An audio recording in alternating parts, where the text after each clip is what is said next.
Welcome back to Muscle in the Morning. I'm Dave Palumbo, and today is Friday, August 30th, 2019.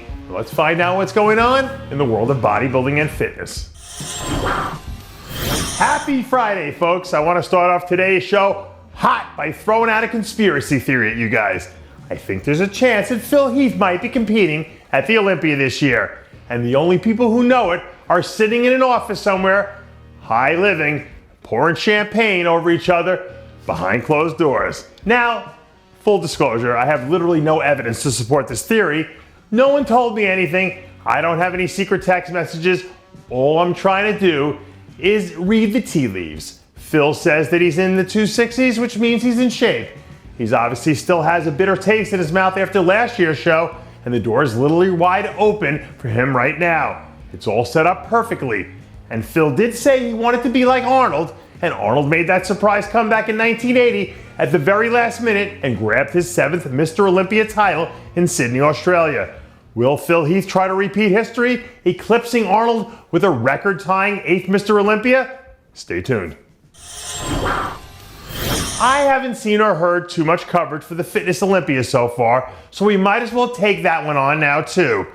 And what better place to start than with Ryall Graber. Ryall's like the Bo Jackson of fitness. She's a mogul in 2 different avenues, and she's coming into the show this year with the most momentum that she's ever had after besting defending Olympia champ Whitney Jones to win the Fitness International title. This is a golden opportunity for Ryall to step up and take this division by the reins. And once she's in the driver's seat, it's going to be a tough task for anyone else out there to slow her down.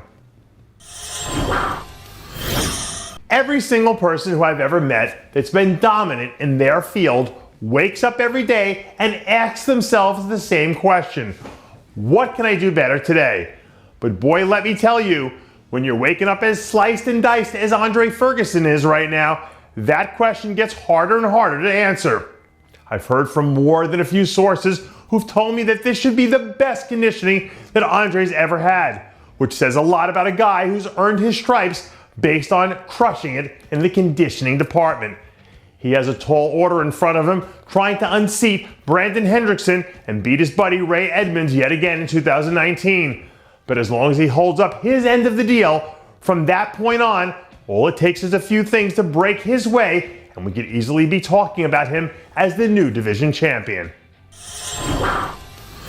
Who ends up landing in the figure top 3 this year has become a really intriguing question now that LaToya Watts is suddenly back in the mix again. But even with Sydney, LaToya, and Nadia out there all going for blood, I still wouldn't rule out last year's 4th place finisher, Jessica Padilla, as a potential dark horse. Jessica put together a pretty incredible season already on paper, especially when you look back at what she did in her back-to-back wins in New York and Puerto Rico. So if she can take that momentum and channel it into one more monumental effort, I can absolutely see a scenario where she ends up as a top 3 finisher. And that does it for yet another edition of Muscle in the Morning. I'm Dave Palumbo, reminding you to always be true to your passions, and make sure to follow us on Facebook, Twitter, and Instagram.